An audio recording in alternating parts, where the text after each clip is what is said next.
Well, welcome everybody. I'm Tom Patterson, the Bradley Professor of Government and the Press at the Kennedy School, and a longtime resident of the Shorenstein Center. Now that's meant something different the last 2 years. There was a period where we couldn't even physically go into the center, but that led us also to adjust our fellowship program.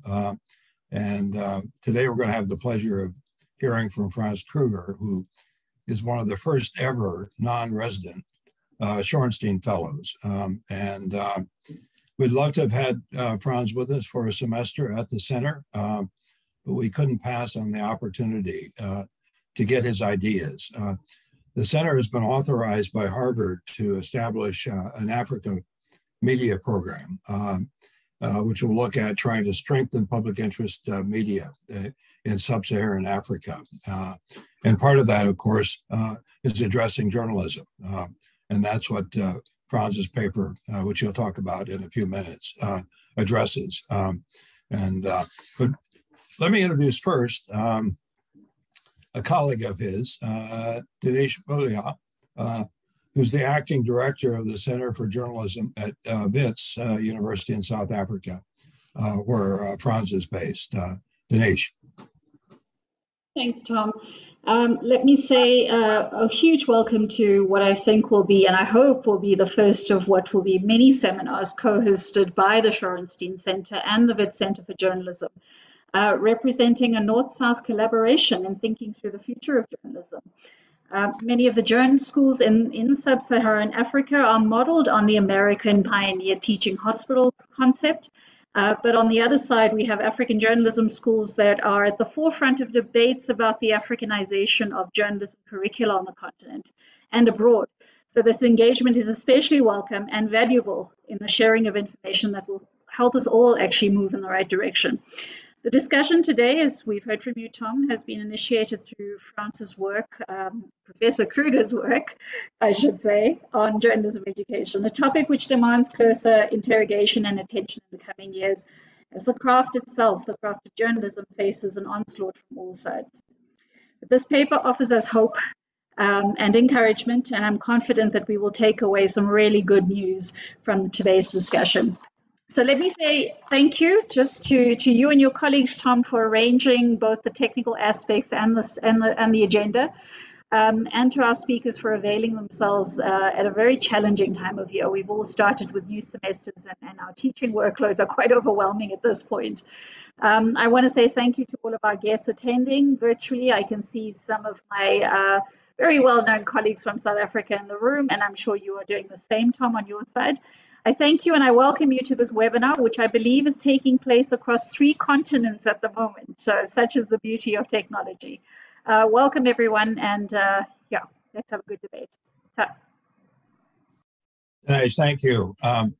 Before you start, Franz, let me say a few words about your career, if I might. So you started out as a working journalist, working among others for The Guardian, BBC. Then he was part of a founder of a network of independent news outlets that were raising heck with the South African apartheid government. And then in 1996, post-apartheid, he became the first national editor for radio news at the South Africa Broadcasting Corporation. And now for the last 15 years or so, Franz has been at Wits University. Franz, take over. Thanks so much, Tom. Thanks, Dinesh. And thanks, colleagues, for making yourself available for this discussion this afternoon. I really look forward to hearing your feedback, your ideas, your criticisms, of course. And a particular thanks to Shorenstein for giving me the opportunity to work on this topic, which I really enjoyed. I mean, as Tom says, it would have been lovely to have been in the US for it, but that wasn't to be. But nevertheless, the association has been great, and I really value the input that I've had and the support that I've had. I'm going to just share my screen, if that's okay. Just give me a second and you'll tell me whether we're all up. Are you able to see that? I'm going to assume yes. So the title of my paper, as you know, is Disrupted Media, Disrupted Academy, Rethinking African Journalism Schools. I mean, the starting point for me was a consideration of what was changing in the world of journalism and what the implications of that was both for African media and for journalism teaching, particularly on the continent. I'm not going to spend a great deal of time on the enormous shifts that we all know about in the media landscape, the way in which platforms have basically upended the business model of journalism. I mean, some have talked about an existential crisis of journalism, but certainly in the US, in South Africa, in Kenya, and other countries, what we've seen is a dramatic drop in journalism jobs. And of course, at the same time, we've seen a real upsurge in misinformation, what's sometimes called fake news, populism. There is a real crisis of trust. It's a kind of perfect storm, if you like, for journalism. What I think is sometimes not sufficiently thought about is the way in which that impacts on specifically African media landscapes, because it's not the same. You see people say, you see papers written and columns written saying, all of this is going on in the world. And in Africa, it's worse, or it's the same, or it's just an extension of some kind. And I think what is needed is much more detailed thought about what actually is going on in the African media.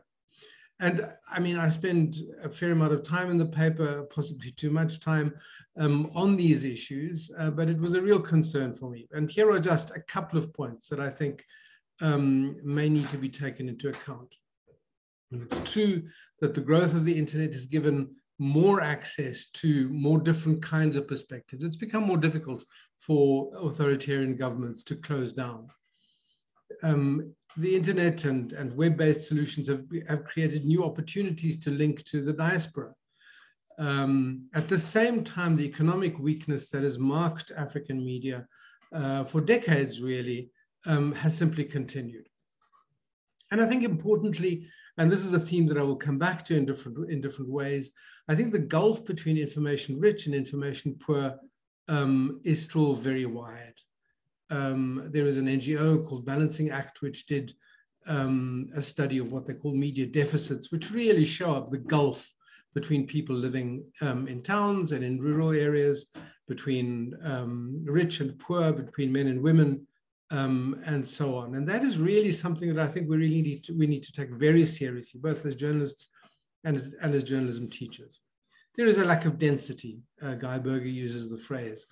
There's not as much media as elsewhere. And of course, we see a very big government role in the media. So I think where this points us, and really it is just a pointer, is that there is a need for a much more nuanced analysis, much more empirical research about the platform's actual impact on the African media. I mean, if one is, for instance, just to take one example, if one is working for New Vision in Uganda, for instance, which I'm going to make an assumption depends very heavily on government funding, government advertising. It's really not at all clear that the technical platforms have the same kind of impact on the viability of that media enterprise as it does in other markets. So that's just one example. But I think for me, the lesson is very clear. We need to know more, I think, about what is actually going on and how these things impact. So central, I want to spend a minute or two talking about this idea of professionalism. Of course, journalism teaching has historically been linked to the idea of professionalism. I mean, Stephen Ward and others have written about quite practically how at a certain moment in the history of journalism, journalists began to think of themselves or want to think of themselves as professionals. Wasn't always the case. And linked to that were a number of things, including the idea of learning a skill. Other professions tend to be defined by the desire to control a fixed body of knowledge in order to control access. So it's a historical phenomenon. It's not always been the case. And of course, the idea of preparing people for a proper job is at the heart of most teaching programs and draws young students to enroll. Of course, there's often a dose of idealism, and that's fantastic. But that desire for a proper job is often important. I was really struck by this the other day. I spoke to some students here in Shorenstein Center in Norway, where I am at the moment, about this. And a Ghanaian student said to me, well, if we are developing this argument, which I talk about, that journalism can also fruitfully be thought about as a practice, what's the point then of doing an MA in journalism? What's the point in getting a qualification? And it made me aware, I think, of how much really is riding on this question of professionalism. At the same time, of course, the formal job market is shrinking. And I think some of journalism schools that I'm aware of are seeing clear reductions in enrollment. And I think it's clear that that is also part of a response to the crisis in journalism. Parents and young people are saying to themselves, well, if my chances of employment are what they are, perhaps I should do something else. At the same time, of course, the position of social authority, which has defined that idea of being professional, that social authority of information is being diluted. It's not gone. Please don't, I don't want to overstate this, but it is certainly diluted. I like this phrase that comes from Döse and Witschke in a paper that they wrote. Journalism is becoming post-industrial. In other words, the age where it is produced in a kind of industrial setting, a newsroom being a bit industrial. That time is over, or passing, let me say. It's entrepreneurial. It has become atypical. In sum, then, the power to communicate is less and less the preserve of professionals. So what are the implications of that? First, let's look a little bit at what professionalism looks like in Africa. Most countries where you will find codes, associations, regulation, the kind of training institutions that many of us work for. And interestingly enough, what you often find, I've seen it in Zambia, there have been cases in Kenya, where journalists' own desire to differentiate themselves as professionals plays a role and is an important factor in the media landscape. Journalists themselves want to draw a line between themselves and the rabble, the other people out there who may be adding to the information pool. But at the same time, actually their professionalism is precarious, as Matthews and Onyemahubi put it in 2020 in a study of Nigerian media. We see in many countries journalists or civil servants, or many journalists, I should say, in many countries are treated as civil servants, often see poor pay, donor dependency, poor ethical standards. And what really struck me in working on this paper is that the precariousness that you see and that people in the global north are talking about as a new phenomenon, and that is, in fact, in many cases, a new phenomenon in many parts of the global north, has been around in Africa and probably other parts of the global south for way longer. It's got different reasons, it has a different texture to it, but nevertheless, that precariousness, or precarity if you prefer, has been around and has been a feature of the African media landscape for way longer. So what I'm proposing, and it's really based on this definition from Barnest and Owens, is I'm proposing an understanding of journalism as a practice based on this definition of journalism as a constellation of practices within the larger domain of communication. That's the key part of the quote. You can find the extended definition elsewhere, but that's the key part. So if we understand journalism then as a set of communication practices that serve the public interest in reliable information and civic discussion, then a whole lot of things, I think, open up and become possible and interesting. On the one hand, I think it opens the door to think about other people as contributing to journalism in this sense. There are community media, there are non-profit media who have become such an important part of the the South African landscape and the landscape in other countries, the diasporic media, citizen journalism. It extends to music. There is an article, which made very forcefully the argument that in Zimbabwe, musicians are journalists, posters, etc., etc.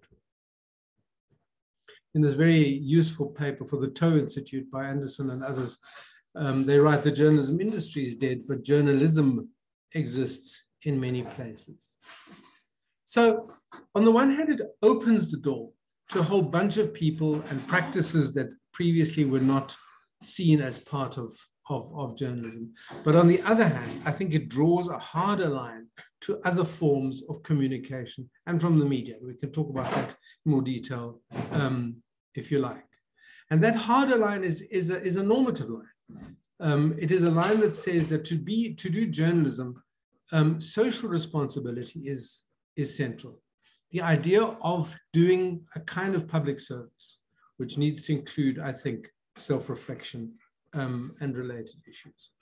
But central to that definition, if it is a definition that is of any use, is that we need to serve the public interest in reliable information and civic discussion. Leslie Cowling always tells me that I'm far too normative for my own good, but I stand by it. And I think that normative line is really useful and important. So then, what are some of the practical implications for journalism schools? If then we loosen the definition in one direction, but tighten it in another, then it has implications for who we should teach. Of course, young people who want to become journalists remain an important constituency. At the same time, the obvious other group that one would need to be working with are full-time journalists wanting to improve their qualification and skills, and many programs are already directed already aiming to serve this group. There are non-mainstream journalists, community media, online media, and others. And there are what I call accidental journalists, for whom the practice of journalism is not their day job, their primary work. Innovators, I think, need particular attention. Obviously, there are implications for curriculum. We need new skills, data, visualization, analytics, social media, etc. I was struck when I was looking at the proceedings of the Paris conference of the World Journalism Education Congress, how much emphasis there is on this kind of stuff. And of course, it's important. But I think without thinking about what these changes have meant for the kind of role that we play in society, I think we're missing what I think is an important question. But nevertheless, these practical things, these technical skills are clearly important. All skills remain important: research, verification, communicating what we find, interviewing. And then there are a bunch of skills that have to do with a new way of working, an entrepreneurial way, a networked way, a way where curating content may become important in a way that it hasn't in the past. The way in which we manage our reputation, where we are not primarily attached to a particular news organization, and so on and so forth. Of course, critical thinking and reflection, as I say, seem to me to be important. And then the issues of values and ethics, independence, importance of public service. And for me, I think what is an absolutely critical part of that mix is an understanding of the disparities of power, the differences that gender makes, the differences between urban and rural, information disparities,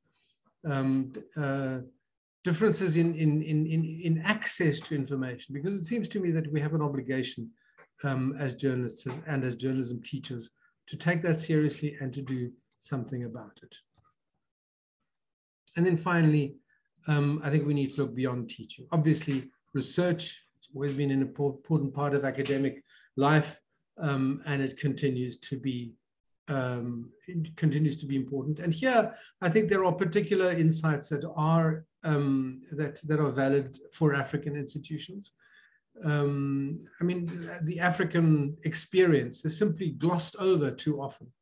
And I think a real contribution can be made if we do more work to actually bring into the global conversation what it means to be a journalist on this continent, or to work in media on this continent.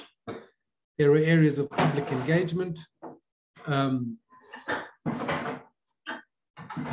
thought leadership through conferences and the like. There are opportunities for practical support for journalism through grants and awards. And as I say, the support for innovation that can be offered.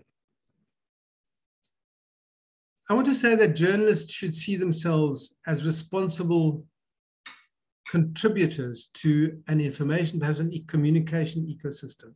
And I think if that holds true for journalists, I think it holds true for journalism teachers also. Institutionally, we have strengths, we have a position that demands, I think, of us to go beyond what has been the traditional role and to do more. I'm saying that African journalism schools should become the intellectual home of journalism on the continent. Thanks very much.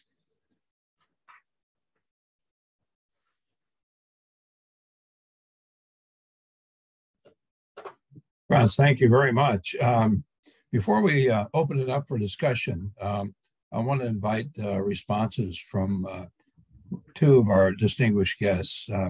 First is Emily Maractho, who's the Journalism and Media Studies Department head at Uganda Christian University. Emily? Hello, can you hear me? Okay, thank you very much. And thank you, Professor Krüger, for that presentation. I had the privilege of reading the paper before now, and it was an interesting paper to read because in many ways, it was as if reliving the last 2 years when we've had to make so many changes, you know, in terms of what we teach, who we teach even, and what else to do in order to make ourselves relevant. And I'll respond on just those three things actually, in terms of who we should teach, what we should teach, and beyond teaching.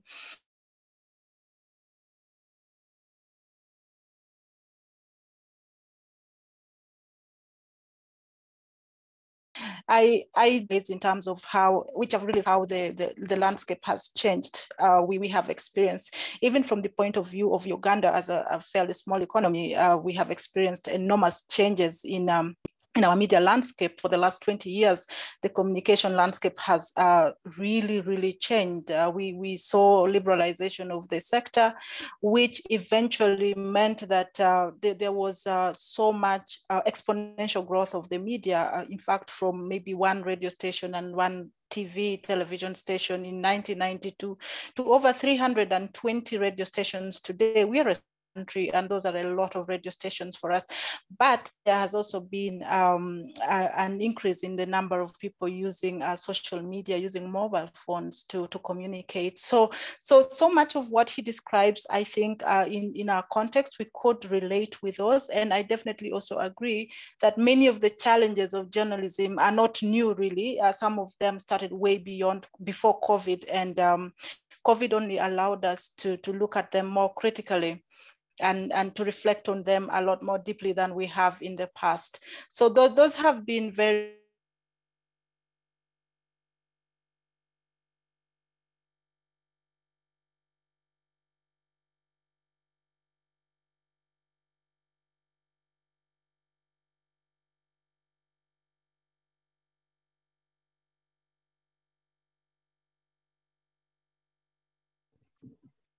to teach. Who should we teach? Because the landscape was changing. In our case, the media context is very, oh, somebody's saying they're losing me. Is that, I don't know what, my network has been very poor.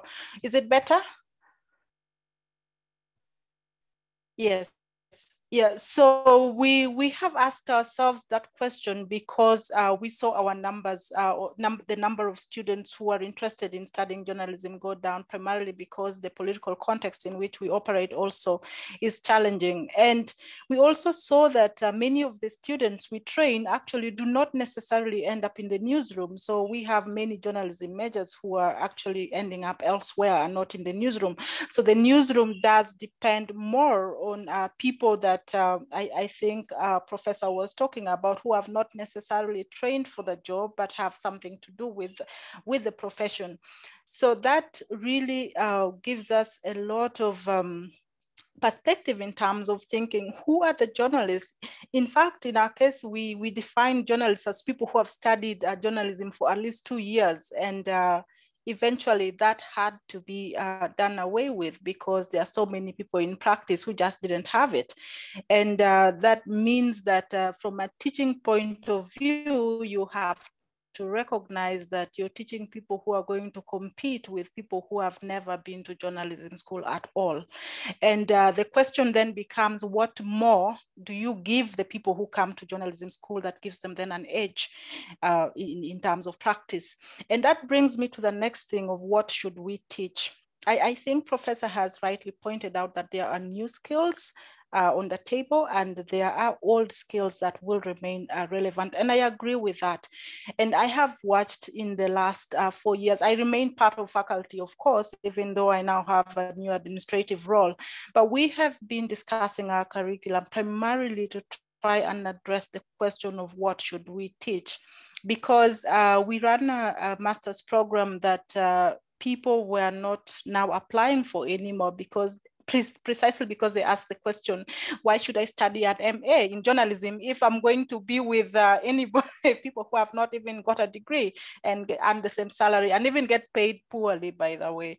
So those questions are very pertinent. So what we decided to do was to try as much as possible to infuse the training of journalism to include not just the skills we are talking about, but also the what are they going to do?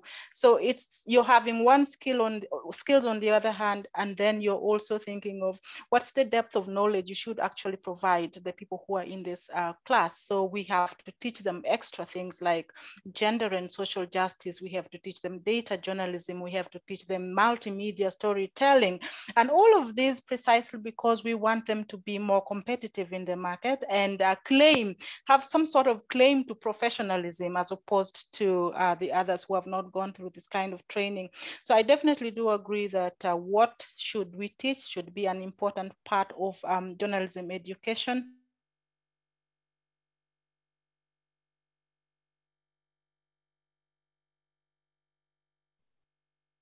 And that has meant curriculum tooling has been a thing that we focus on for staff, that as the industry changes, there are some of us who have been in the teaching profession too long, and we probably are not very aware of what changes are happening. So retooling has been an important part for faculty and doing digital pedagogy once we were going into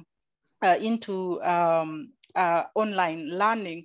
So for us, that has been very, very key. But the other thing, the last thing maybe I should focus on, which Professor talks about, and I really enjoyed reading his paper, but this is about beyond teaching. And it's the question we've been asking ourselves, how do we actually make ourselves relevant as academics? What role does scholarship actually have to play in all of these changes? Do we resign into a corner and say, the media is changing very fast, we cannot cope? And the industry does blame the academy quite a bit that, we are getting substandard graduates, we are getting people who can't cope up with the changes happening. So we have tried as much as possible to collaborate with industry in our setting. We have tried to have internship programs that directly relate to what we are teaching. We've tried to go into areas of public engagement. We have done conferences together. These have been ways that we have tried to go beyond teaching for us. We have accepted that things are changing and the academy cannot stay the same. The academy has to be responsive. And we've also done research that primarily is just to feed our decisions, not research for publication, but just to be able to find out what is happening in the industry so that we are more informed.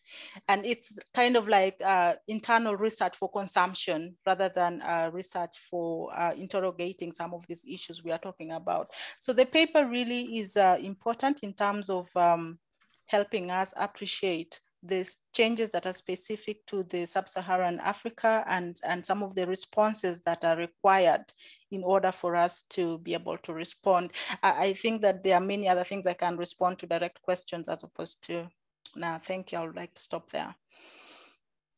Yeah, thank you, Emily. Next, we're going to hear from Anthea Garman, who heads the Journalism and Media Studies School at South Africa's Rhodes University. Anthea. Thank you, Tom. Thank you, Emily. And thank you, Franz, for this provocative and interesting set of ideas. I want to make a few of them because I think you've touched on some things that are important for us to give some stronger attention to. The first thing I want to say is that I agree with you that the fragility of the media industries in Africa is an older problem than the present fragility we see happening around the world. And it has, as you said, a different texture.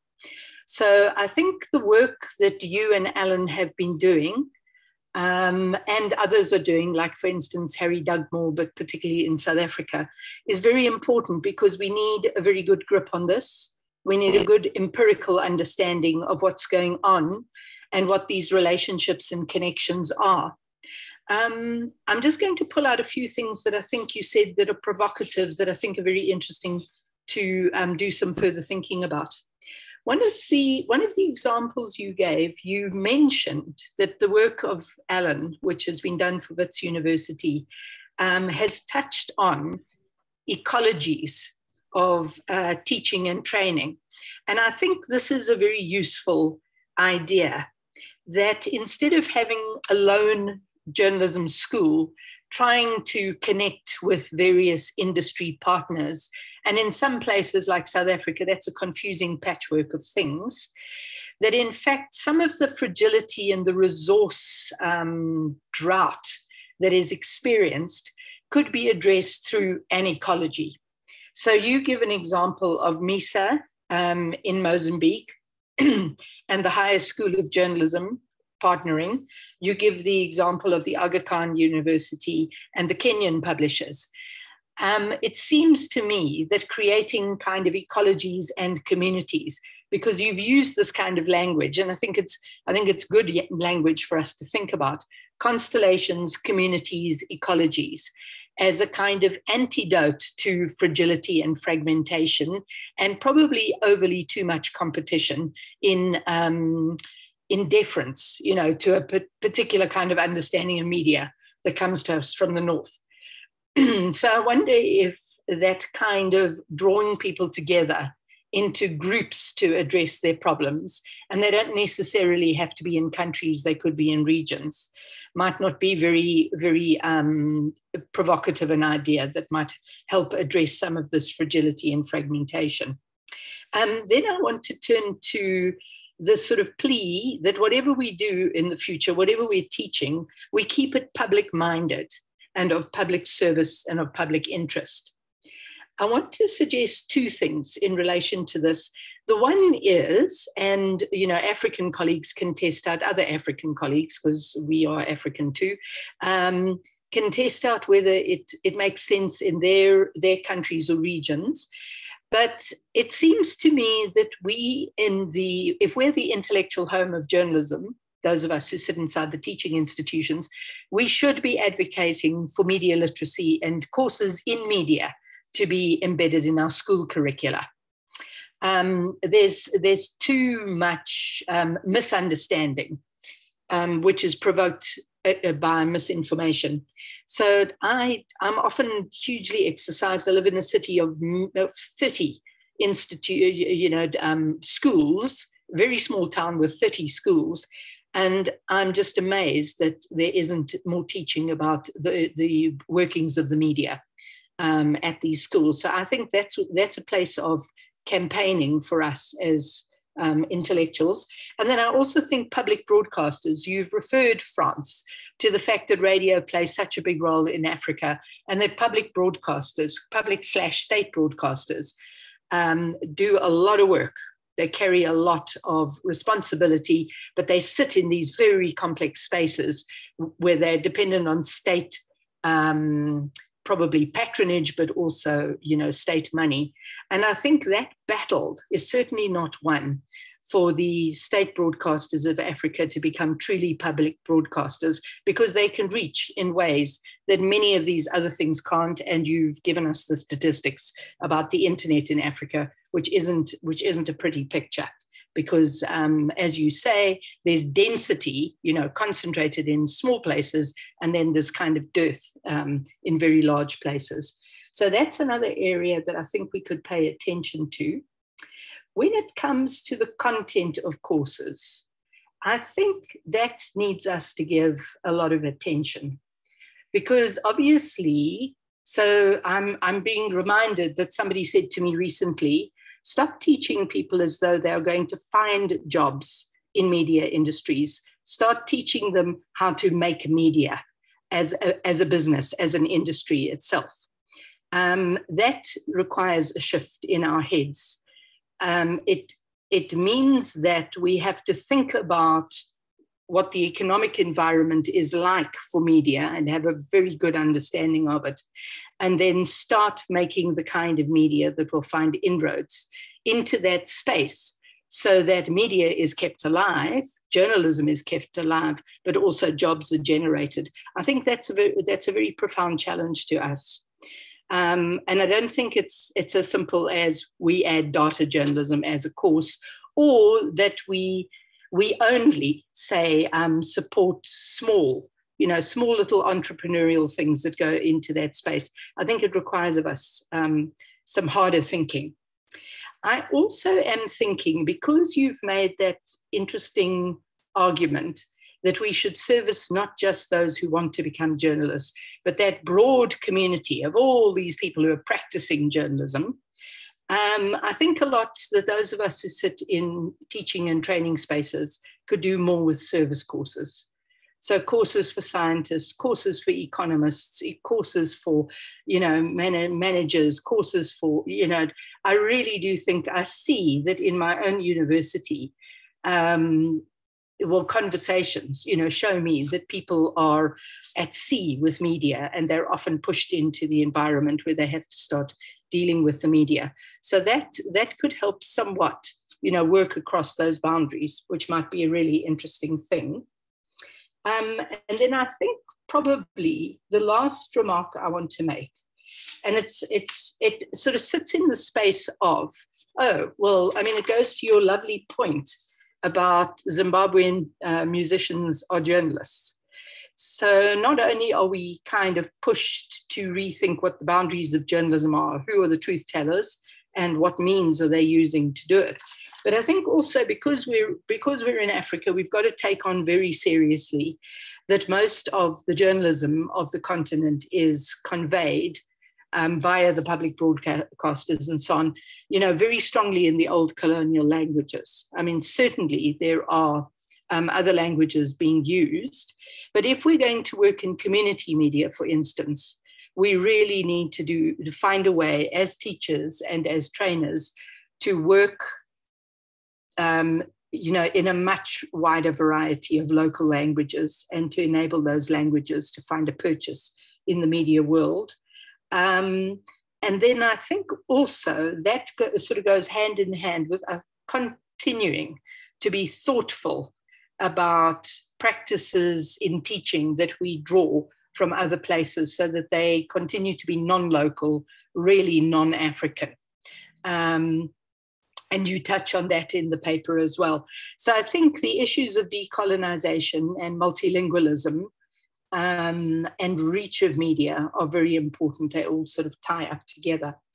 So I think maybe I'll kind of wrap up just by saying that I really like the idea that we move away from the kind of individual journalism school with, its own pattern of relationships and a highly competitive environment, into a constellation of practices, a community of practitioners, and, really widening the boundaries so that we can think more comprehensively about how people are serviced with very good information, rather than, and that they can tell the difference. So I suppose that's what provoked my first point, is that we also need to do the work to enable people to tell the difference between information and misinformation.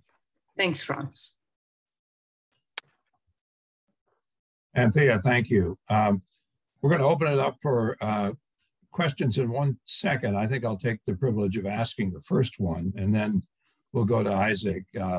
And when I call out your name, you can just, you will be unmuted, and you can ask the question directly rather than kind of reading off the chat list. But so, Franz, I'd like to push you a little bit and just give us a little bit of your thinking about what really is a fundamental decision here, and that's to really think about journalism as a practice rather than a profession. When I think of journalism, I think of it as a discipline somewhat different from what, let's say, a social media activist would do. And then I think about kind of the agenda setting role of the traditional journalists. In the US, at least, most of the material that relates to public affairs on social media originates not with the people on social media, but originates with what we call the news media, and then gets picked up and then, of course, changed, amplified, and the like. So, one might look at this situation and the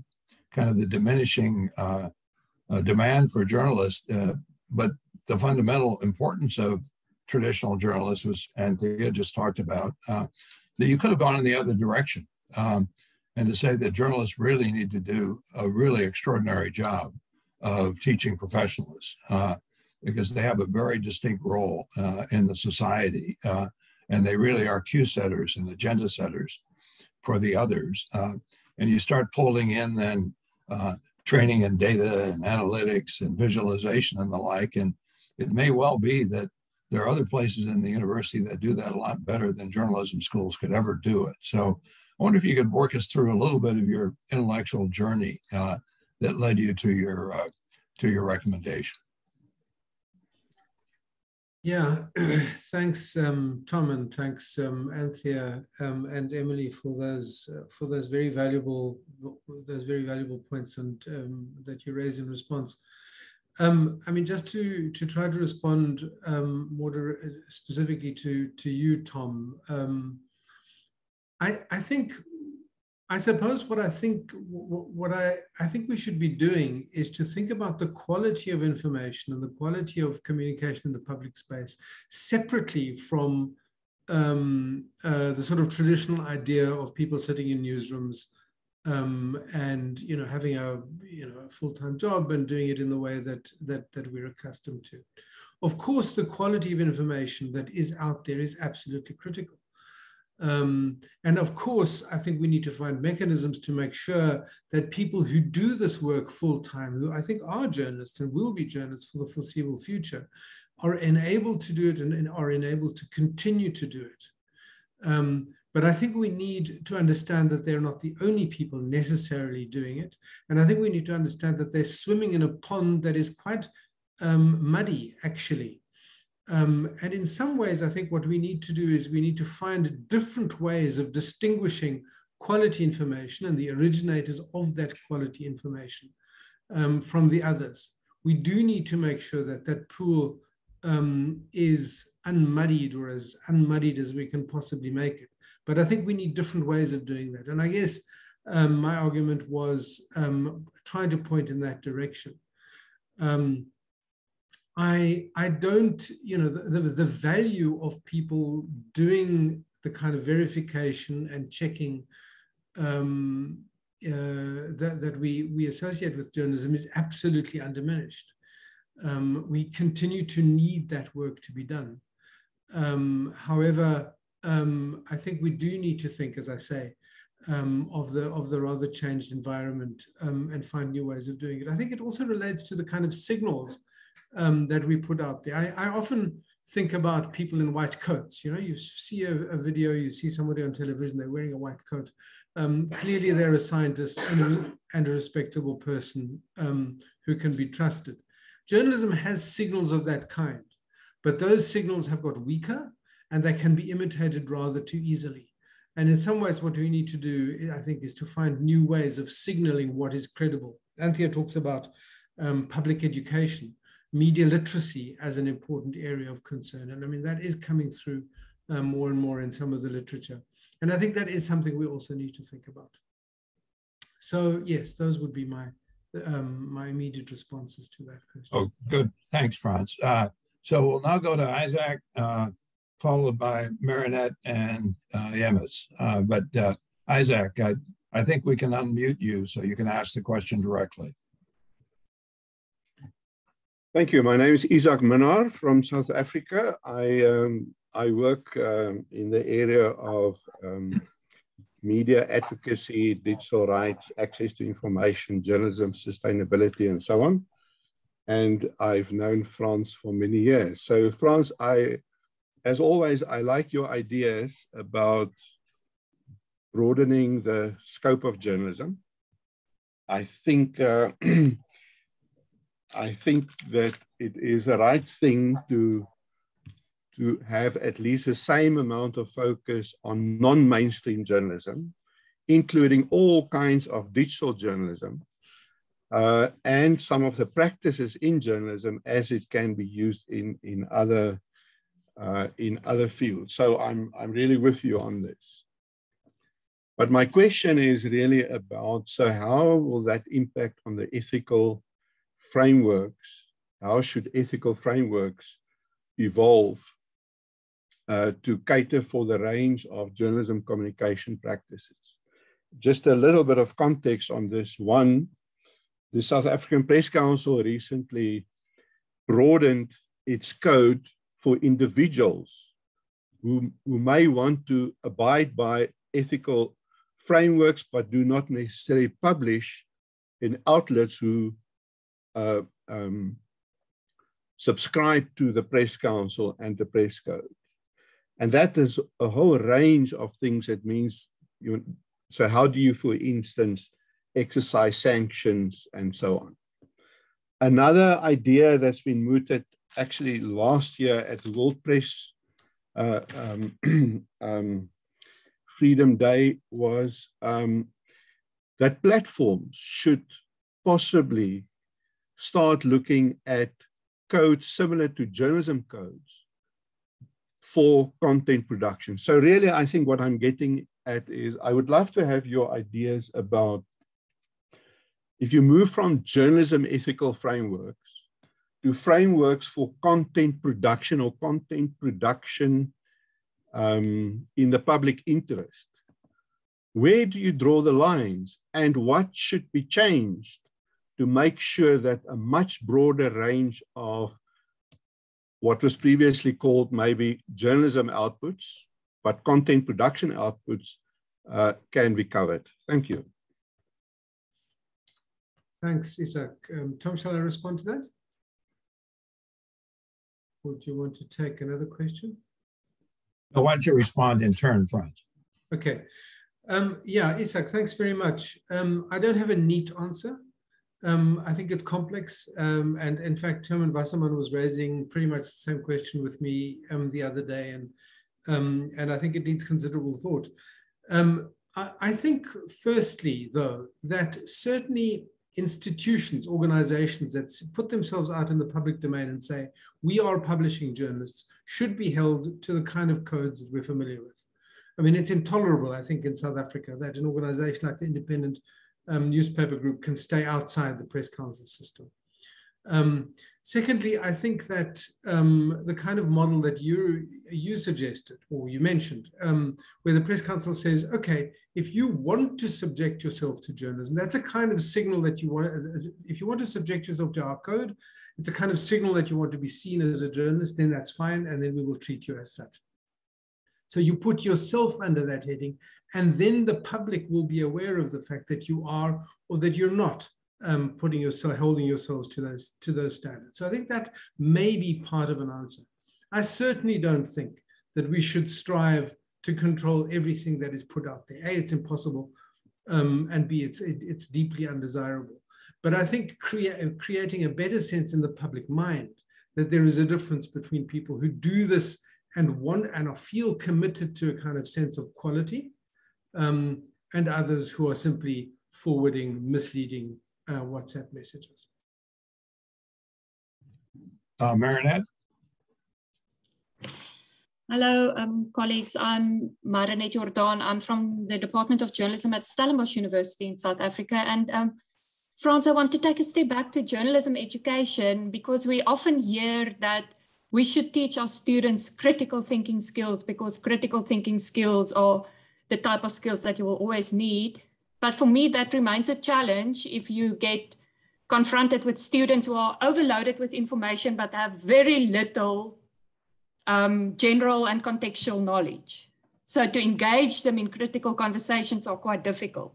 So I'm just wondering what you do, or what advice you have to teach critical thinking skills, or how would you define that these days? Well, I mean, again, I don't pretend to have a kind of ready-made recipe, and I'm sure that other people on this call, you know, have their experiences of tackling these issues. But let me just say this one thing. I think critical thinking is about asking questions, and that is at the heart of good journalism. And I think, in a sense, the expectation that people have a whole pile of knowledge and information at their disposal may sometimes get in the way of asking, of developing an ability to ask questions. I teach ethics, one of the things that I do, and really the most productive way of doing that is to ask students questions, to get them to think things through in a way that tests their assumptions, that forces them to think about the way in which they're coming into a conversation. I'm sure that there are other techniques that other people have developed, but certainly asking good questions, I think, is a good way of teaching critical thinking skills. So I think Yemezi has stepped away. So John, I think you're up.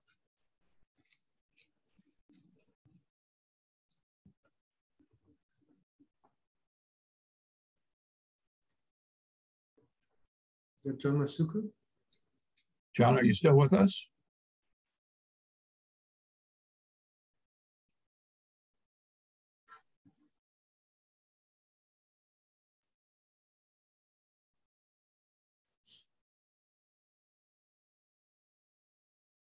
Carol, we can come back to John. If John, send us a chat if you're still with us.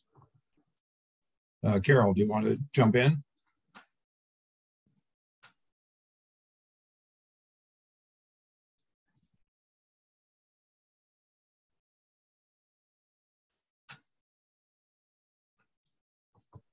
So, hi, yeah.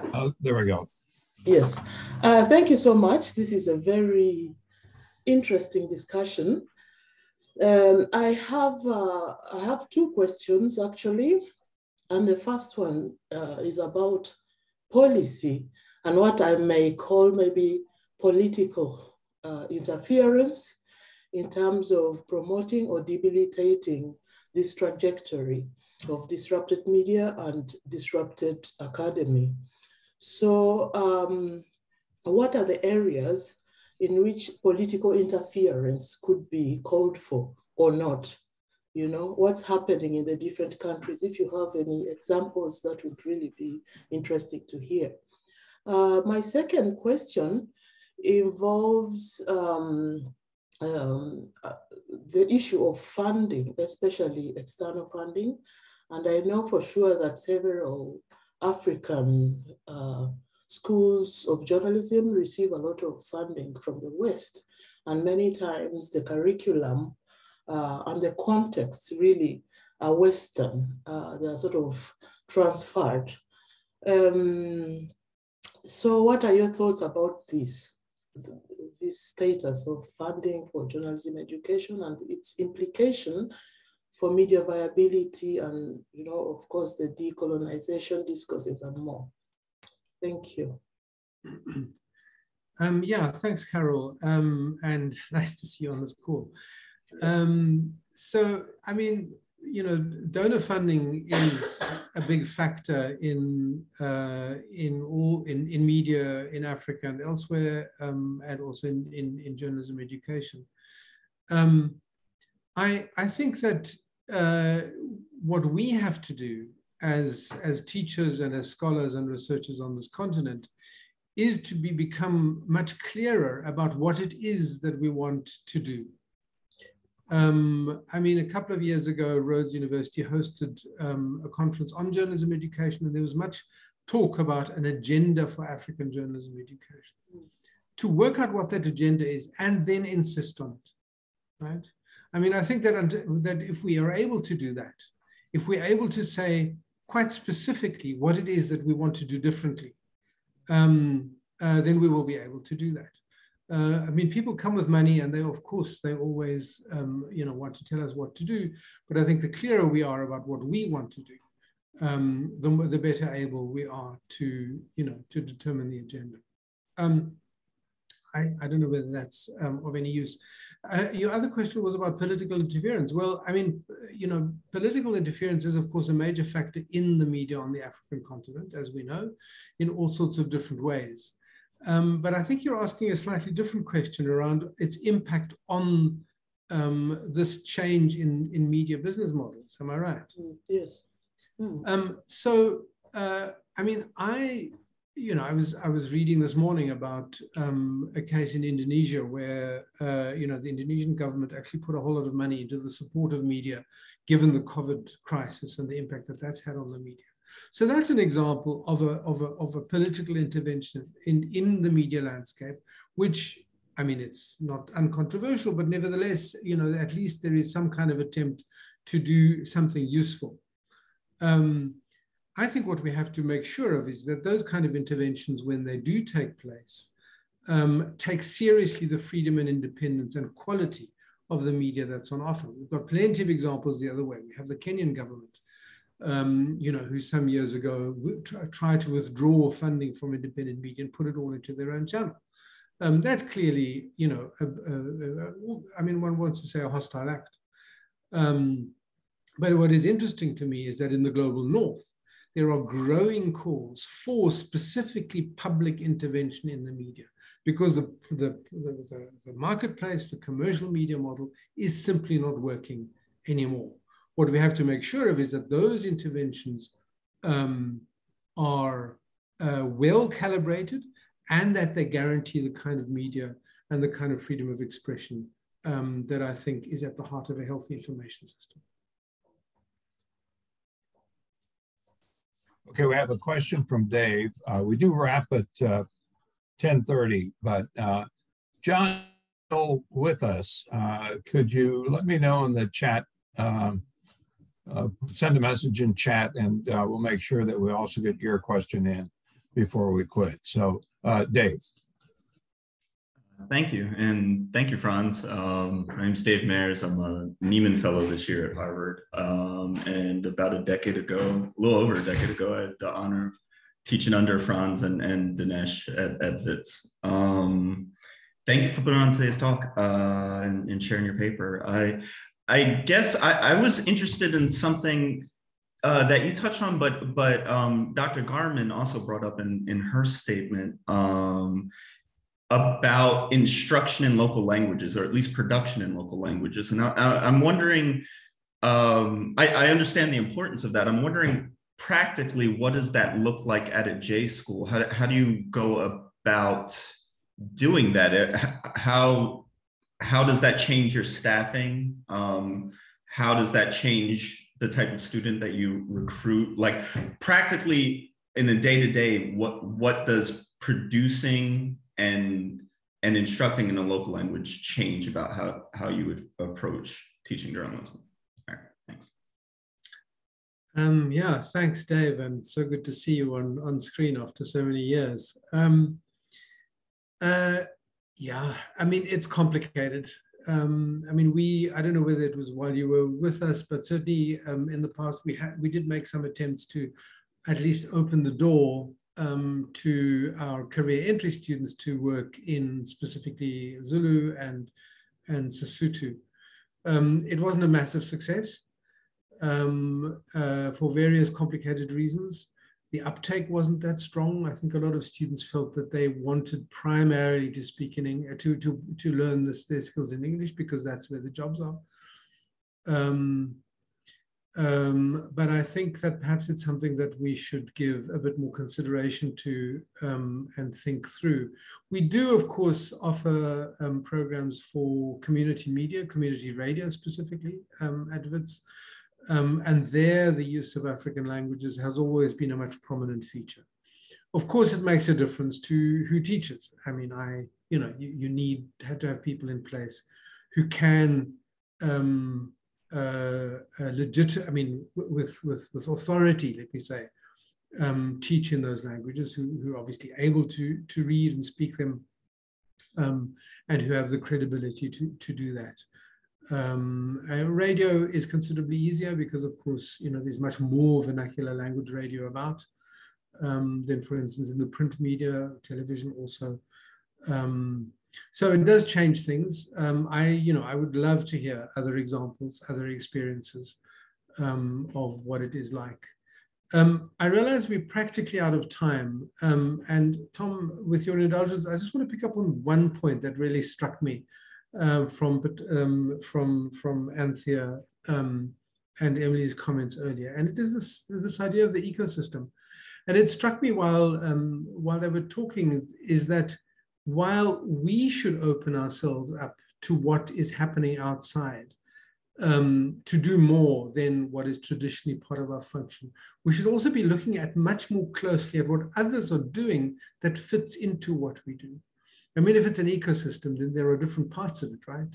And there may well be, as you said, I think a moment ago, that there are other parts of the university who can do what we do better. And there are other parts outside in the wider media ecosystem who do things that are of value, perhaps better than that we can learn from, that we can work with. And I think that's a really fruitful further line of thinking down this track as we unravel what it means to teach journalism, what it means to do journalism and be a journalist in this really very strange and often bewildering new world that we inhabit. Well, Franz, thank you so much. And again, I wish we could have had you in person at the Shorenstein Center for a semester. And this discussion over the last hour makes me miss that even more, that missed opportunity. So, but thank you for this, and thank you for the exceptional paper. And for those of you who are interested, you can find Franz's paper on the Shorenstein Center website. Also want to thank Dinesh, Emily, and Anthea for joining us, and thanks to all of you as well. And again, I think this is a conversation that doesn't stop here. So this is going to be an ongoing discussion. Thanks again, Franz. It was for a very good hour. Thank you. Thank you, Tom. Thanks, everyone.